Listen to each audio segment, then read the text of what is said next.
Bonjour à tous, nous sommes très heureux de nous retrouver aujourd'hui encore pour célébrer en culte et adorer notre Seigneur. À travers ce temps de confinement, chacun peut se poser des questions, mais quand est-ce que nous serons déconfinés? Quand est-ce que nous pourrons voyager, aller voir nos proches, notre famille, nous retrouver? Mais ce qui est magnifique, c'est que nous pouvons toujours nous retrouver avec Dieu. Il n'est pas confiné et nous ne sommes pas confinés dans notre relation avec lui. Il est aussi près de nous que la prière. Sa parole est aussi près de nous qu'une Bible. Et nous pouvons donc, quelles que soient les circonstances, entretenir une vraie relation avec lui. Et c'est ce que nous voulons faire aujourd'hui par ce culte. Nous le commençons en chantant un cantique qui montre le Dieu créateur. C'était la première de ces deux grandes œuvres, d'abord nous créer et ensuite nous racheter. Les cieux et la terre célèbrent ton cœur, la gloire du Père, du Dieu créateur.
Nous voulons nous incliner devant le Seigneur dans la prière. Prions Dieu ensemble. Notre Dieu et Père, toi le Créateur, le Dieu Tout-Puissant, le Rédempteur, tu nous aimes infiniment, nous le savons. Ta parole nous l'assure. Notre cœur nous le confirme. Les privilèges que tu nous as donnés en Jésus-Christ sont immenses, incommensurables. Nous sommes privilégiés d'être tes enfants adoptifs en Jésus-Christ. Nous pouvons, comme dit ta parole, nous pouvons te dire « Abba, Père ». Ce terme d'intimité et de confiance, de proximité, parce qu'en Jésus-Christ, tu es descendu à notre niveau. Tu es devenu homme, afin qu'un jour nous puissions non pas devenir Dieu, mais être unis à toi dans le bien-aimé, être l'épouse. L'Église sera l'épouse de Jésus-Christ et on vivra avec lui dans cette nouvelle Jérusalem. Seigneur, nous te remercions pour ta promesse que nous ne savons pas encore comment nous serons. Mais nous savons que lorsque nous verrons Jésus, nous serons semblables à lui, car nous le verrons face à face.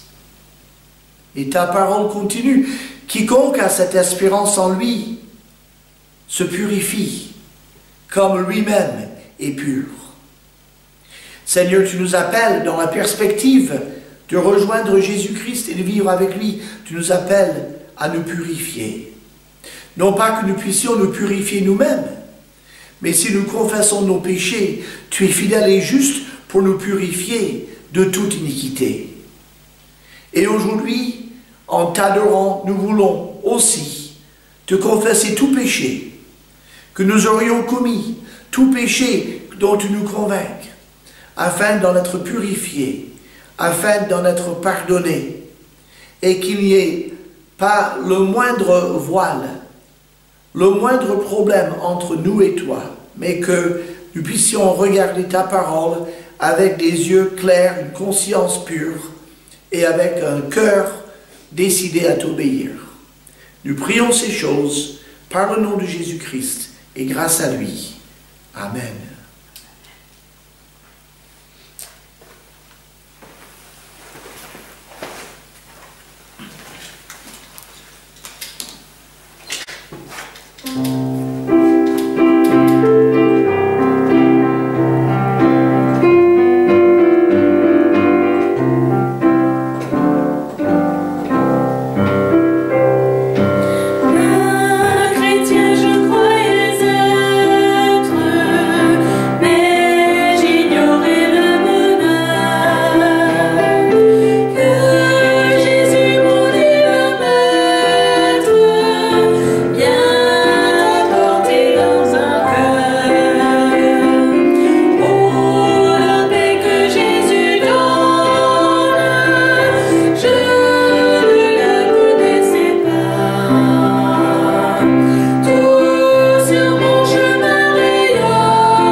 Ce matin, nous voulons, au travers de ce culte, étudier un personnage biblique dans le livre des Actes qui s'appelle Apollos. Et Apollos est un homme qui a marqué l'histoire du 1er siècle, l'histoire de l'Église. Un ami de l'apôtre Paul, un de ses codisciples, un de ses collaborateurs. Mais Apollos est un cas intéressant et un ministère tout à fait particulier. Nous sommes en train de continuer notre série dans le livre des Actes sur les actes, l'Église en action. Et si vous avez suivi un peu le déroulement de cette histoire, de ce récit, on a parlé d'Athènes, le ministère à Athènes, de l'apôtre Paul la dernière fois, et ensuite il est allé à Corinthe. Et il y a quelques mois, nous avons traité ce sujet de Corinthe, où l'apôtre Paul était en période de faiblesse physique, psychique, économique aussi, puisqu'il était obligé de travailler pour gagner sa vie avec Aquilas et Priscille. Mais en même temps, l'apôtre Paul était encouragé par l'arrivée de ses amis, par le secours du Saint-Esprit, par la promesse que l'Esprit Saint lui a faite à Corinthe, en lui disant « Personne ne mettra la main sur toi pour te faire du mal, et aussi, parle et ne te tais pas, car j'ai dans cette ville un peuple nombreux. » Donc il savait qu'il y aurait une moisson d'âmes dans la ville de Corinthe, malgré toutes les difficultés qu'il avait par ailleurs. Et c'est ainsi donc que l'apôtre Paul reste à Corinthe jusqu'au chapitre 18, verset 18, et ensuite il s'en va à Éphèse. Et à Éphèse, il reste très peu de temps en route pour Jérusalem. Mais en même temps que quand Paul, il s'en va d'Antioche et qui passe à Jérusalem, et il repart pour un autre voyage missionnaire, il y a un homme qui arrive dans la ville d'Éphèse où il y avait déjà un petit groupe de croyants. L'apôtre Paul n'y avait pas encore fait son ministère de 3 ans, ça viendrait par la suite, mais il y avait quand même dans la ville d'Éphèse le fameux Aquilas et Priscille, ce couple qui avait aidé l'apôtre Paul à démarrer l'œuvre à Corinthe. Ils avaient déménagé sur Éphèse et ils étaient là, ils fréquentaient la synagogue d'Éphèse et sans doute ils avaient un petit groupe de croyants qui se réunissaient dans la ville d'Éphèse. Et nous lisons donc, ça nous amène à notre texte d'aujourd'hui, c'est en Actes chapitre 18, verset 24. Un juif nommé Apollos, originaire d'Alexandrie, homme éloquent et versé dans les Écritures, vint à Éphèse. Il était instruit dans la voie du Seigneur et, fervent d'esprit, il annonçait et enseignait avec exactitude ce qui concerne Jésus, bien qu'il ne connaisse que le baptême de Jean. Il se mit à parler librement dans la synagogue. Aquilas et Priscille, l'ayant entendu, le prirent avec eux et lui exposèrent plus exactement la voie de Dieu. Comme il voulait passer en Achaïe, les frères l'y encouragèrent et écrivirent aux disciples de bien le recevoir.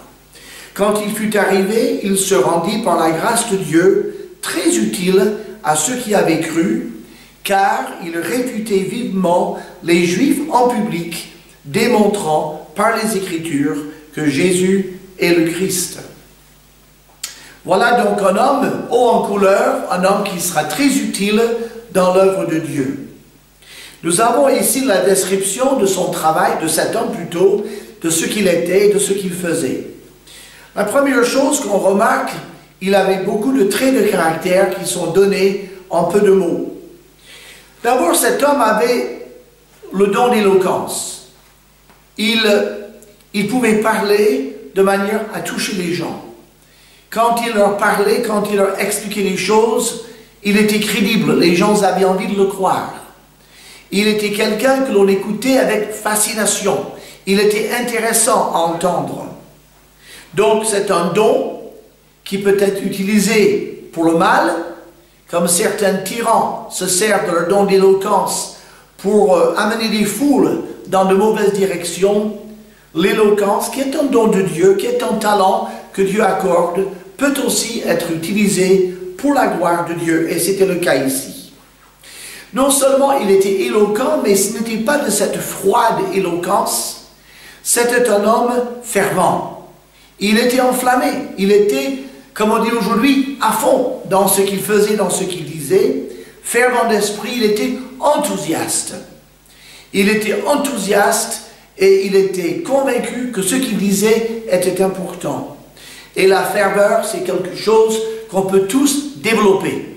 Il y a des gens qui sont naturellement plus fervents, plus volubiles que d'autres, mais tout enfant de Dieu a besoin de dépasser sa timidité naturelle et, s'agissant du Seigneur et de la vérité et du salut, avoir une flamme, développer une ferveur, un enthousiasme, être dans la joie d'être sauvé et d'être enfant de Dieu. Mais il était avec tout cela, on pourrait penser qu'il était orgueilleux, tel n'est pas le cas. Il était humble. Et nous voyons son humilité puisque quand il est allé à la synagogue, il a donné un message qui était message de Dieu. C'était le baptême de la repentance, c'était le baptême de Jean-Baptiste, le message de Jean-Baptiste. Mais l'apôtre Paul, plus que cela, était, plutôt Apollos, plus que cela, Apollos se rendait compte qu'il avait une vérité, mais il n'avait pas toute la vérité. Mais il ne connaissait pas la suite. Heureusement que dans la synagogue, il y avait Aquilas et Priscille. Aquilas et Priscille, c'était des gens qui voulaient lui expliquer plus en détail la suite. Quelle est la suite? Comme vous le savez, Jean-Baptiste avait prêché le baptême de la repentance. Et des foules entières de Juifs sont descendus vers le fleuve Jourdain et ils ont confessé leurs péchés publiquement et Jean les a baptisés de ce baptême de repentance. Jésus aussi est descendu. Et on se souvient que Jean-Baptiste a dit, mais c'est plutôt moi qui ai besoin d'être baptisé par toi et non pas toi par moi. Mais Jésus a dit, laissez faire ce qui est convenable.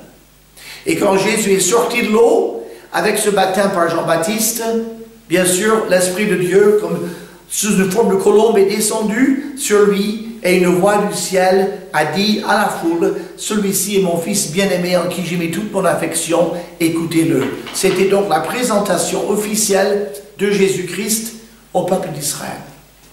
Nous ne savons même pas si Apollos a entendu et vu le baptême de Jésus. Il avait entendu le message de Jean, message de repentance, il avait vu le baptême de Jean, et il disait à tous les Juifs du monde, là où il passait, nous devons nous repentir, nous, peuple choisi par Dieu, peuple d'Israël, car Dieu va bientôt envoyer le Messie. Repentons-nous. Il prêchait le baptême de Jean. Quand Aquilas et Priscille l'ont entendu, peut-être 2-3 fois, ils l'ont invité chez eux. Et là, ils lui ont expliqué la suite. Ils ont dit, tu sais, Jean-Baptiste, il a annoncé la venue du Messie. Ça, tu le prêches. Mais sais-tu que le Messie est venu? Il s'appelle Jésus. Et ce Jésus a enseigné en Palestine pendant 3 ans. Ensuite, il est mort sur la croix, il a été crucifié par les Romains à la demande du peuple juif, des autorités juives. 3 jours après, il est ressuscité corporellement. Il a vécu parmi les disciples, il s'est montré à eux plusieurs fois, et puis il est remonté au ciel 40 jours après sa résurrection. 10 jours après son ascension, il y a eu à la fête de Pentecôte la descente du Saint-Esprit, et Dieu, par Jésus-Christ, est en train de constituer une entité nouvelle qui s'appelle l'Église. De tout ça, Apollos n'en avait jamais entendu parler. Il ne connaissait pas la suite du message, il ne connaissait donc pas l'Évangile. Il prêchait la vérité qu'il avait su, mais il n'avait pas entendu celle-ci. Et la Bible dit que quand Aquilas l'ont pris avec lui, on lui a exposé plus exactement la voix de Dieu.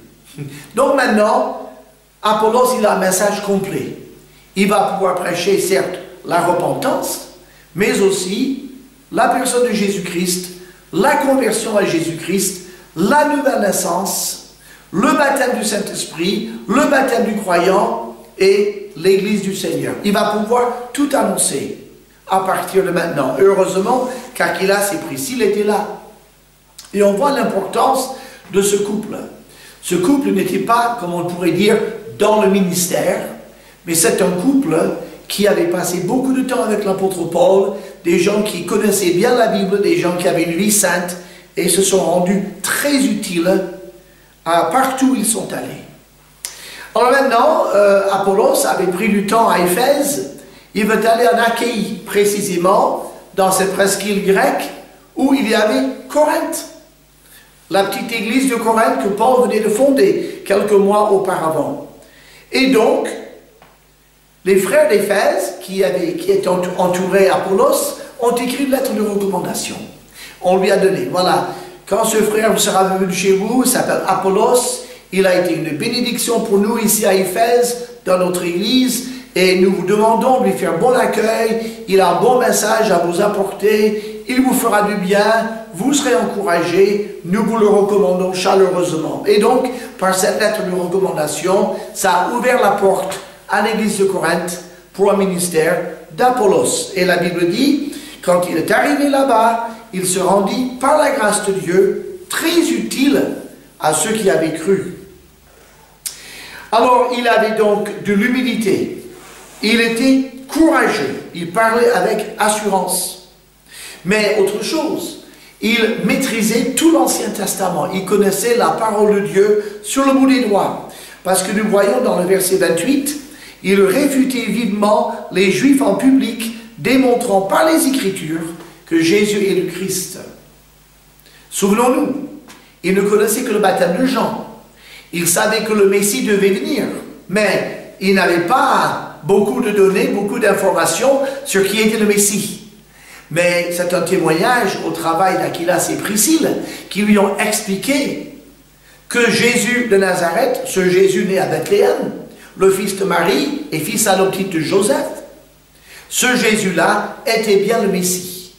Et donc, en lui expliquant en quoi il a accompli les prédictions de l'Ancien Testament, eh bien, en Achaïe, quand Apollos est arrivé, ils pouvaient dans les synagogues juives ouvrir leurs Écritures, l'Ancien Testament, et prouver par les prédictions de l'Ancien Testament que ce Jésus de Nazareth était bien le Messie que Dieu leur avait promis. Donc, il connaissait parfaitement les Écritures du Premier Testament. Et il était, la Bible dit, il faisait ça avec exactitude. Il démontrait, il enseignait avec diligence, avec clarté, avec application. Et la Bible dit qu'il pouvait à la fois enseigner et prêcher. C'était un bon enseignant, c'était un bon prédicateur.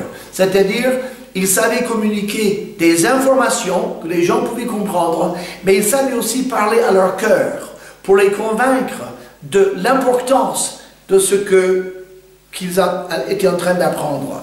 Donc des qualités spirituelles. Maintenant, on va voir un peu quel était son ministère. Et là, pour voir ça, il nous faut regarder dans 1 Corinthiens 3.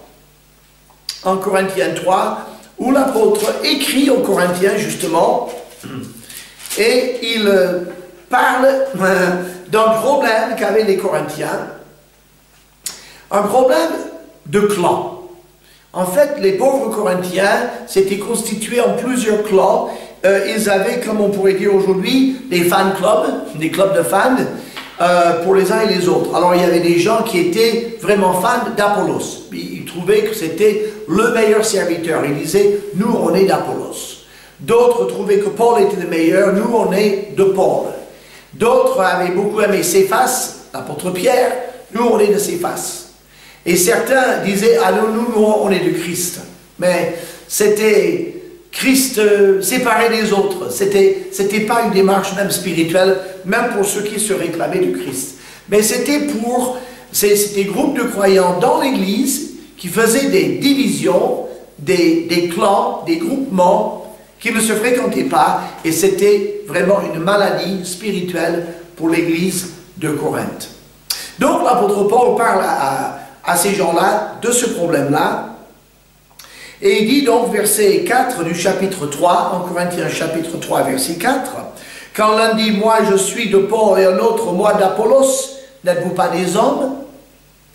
Qu'est-ce donc qu'Apollos et qu'est-ce que Paul? Des serviteurs, par le moyen desquels vous avez cru, selon que le Seigneur l'a donné à chacun. J'ai planté, Apollos a arrosé, mais Dieu a fait croître. En sorte que ce n'est pas celui qui plante qui est quelque chose, ni celui qui arrose, mais Dieu qui fait croître. Celui qui plante et celui qui arrose sont égaux, et chacun recevra sa propre récompense selon son propre travail.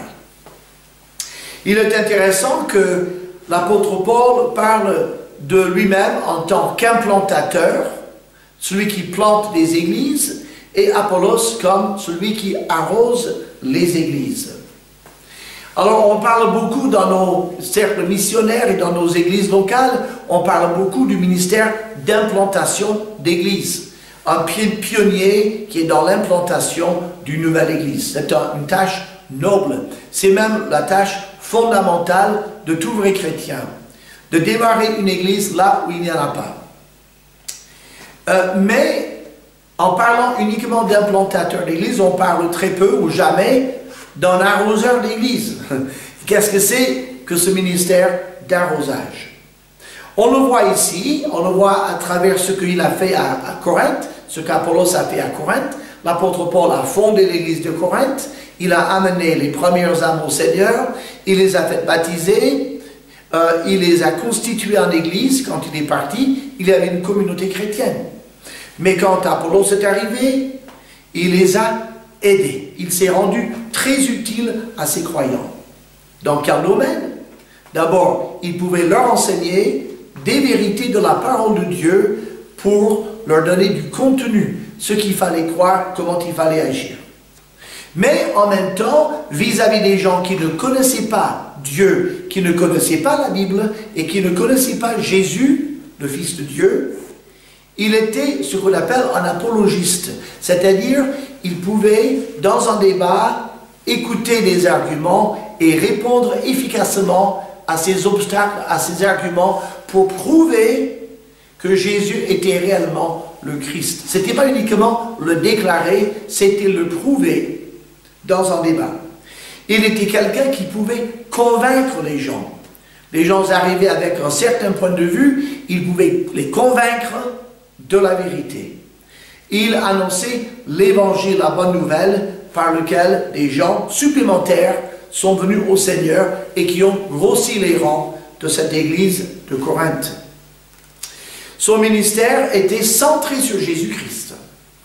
La Bible est très claire, centré sur Jésus-Christ, il montrait que Jésus est le Christ. Mais c'était aussi un ministère complémentaire au travail d'implantation. Alors quand on pense à arroser, on pense bien sûr à un jardin. D'ailleurs l'apôtre Paul, il a dit verset 9 de 1 Corinthiens chapitre 3, il dit « Car nous sommes ouvriers avec Dieu, vous êtes le champ de Dieu, l'édifice de Dieu. » Donc il compare l'église à un champ, il dit « Je plante, Apollos arrose ». Un jardin n'existe pas sans un planteur.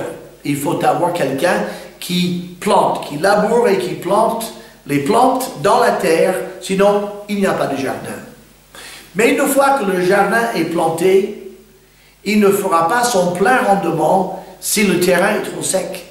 Il faut parfois arroser. Parfois c'est la pluie qui s'en charge, tant mieux, mais parfois on est obligé de passer des heures à arroser les plantes. Et qu'est-ce que c'est que le ministère d'arrosage dans le contexte des églises? Eh bien, d'abord quand on arrose, on envoie de l'eau.